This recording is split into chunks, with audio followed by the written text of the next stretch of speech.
The NATO summit started yesterday in the Netherlands, and it looks like it will be another Nothingburger since the nations cannot agree. I'm Diane Sare. This is the LaRouche Organization morning update for June 25th.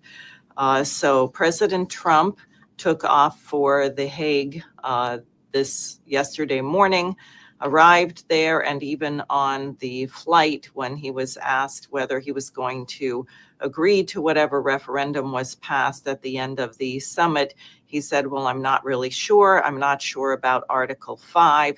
I have to make a deal, that is, with Russia. He's trying to still end the Ukraine-Russia war. This is fresh coming off of the fragile ceasefire between Israel and Iran after the United States and Israel's both unprovoked bombing of Iran against international law, I might add.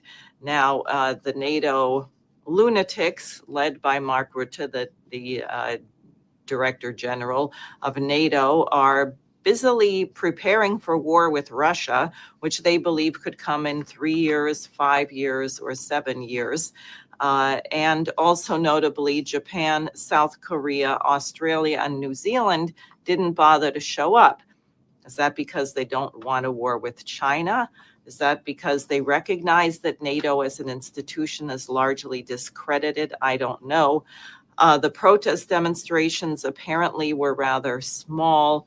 We'll hear more about that in the coming hours. Otherwise, Steve Witkoff, Trump's envoy both to the Middle East and sometimes to Ukraine and Russia, was on the airwaves last night saying that it is not true that the enrichment facilities in Iran were not destroyed. In other words, they were destroyed, they were crushed, they were wiped out. He said, we dropped 12 bunker buster bombs on Fordo. Of course, it was obliterated. That flies in the face of almost everything that's been said, but of course, damage assessment can take time. He claims he's seen the damage assessment reports. And then he went on to say that it's treasonous to purport that the uranium enrichment facilities processing was not destroyed. Now, I would ask, why do you want to bomb enriched uranium? Isn't that dangerous? Aren't people worried about the radiation and the leakage?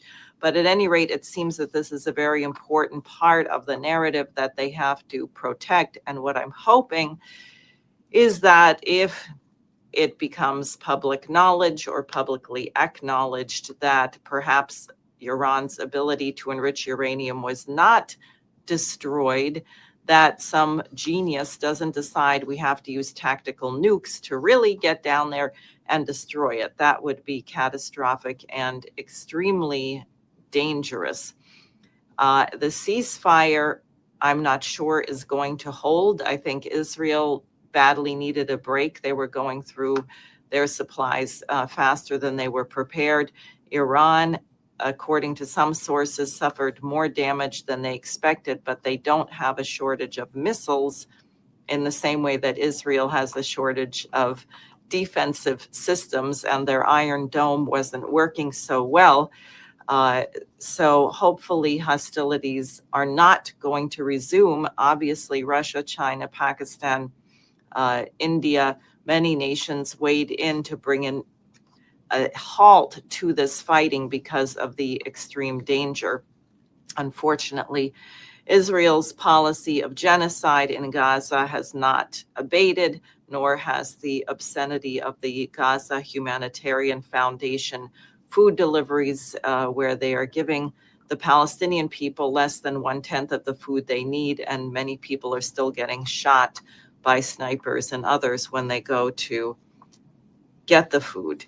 Now, the world is not sanguine about this, and I have to say the New York mayoral race is quite interesting, with Zoran Mamdani making such a strong showing coming out of relative obscurity, a New York assemblyman who had drawn the ire of groups like the Anti-Defamation League and AIPAC, because in the assembly he was supportive of legislation to not fund organizations that were funding Israeli settlers, etc.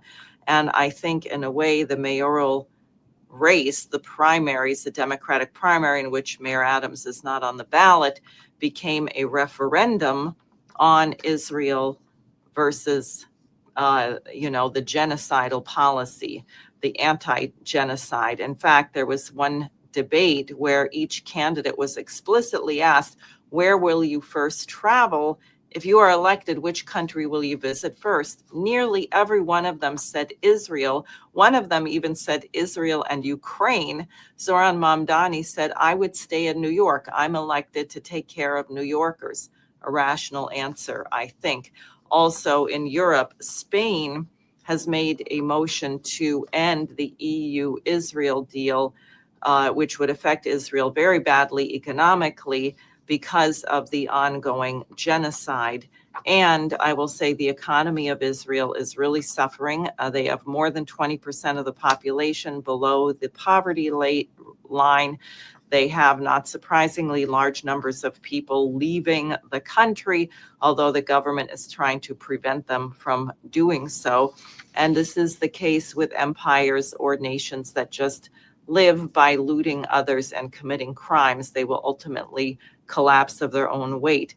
Hopefully that is not the fate of the United States. And what is really urgently needed is what Helga Zepp-LaRouche has been calling for, which is a new paradigm. We cannot solve these problems through pairwise interaction. That's not the operative dynamic. The operative dynamic is still a relic of the old colonial empire, and we have to get rid of that.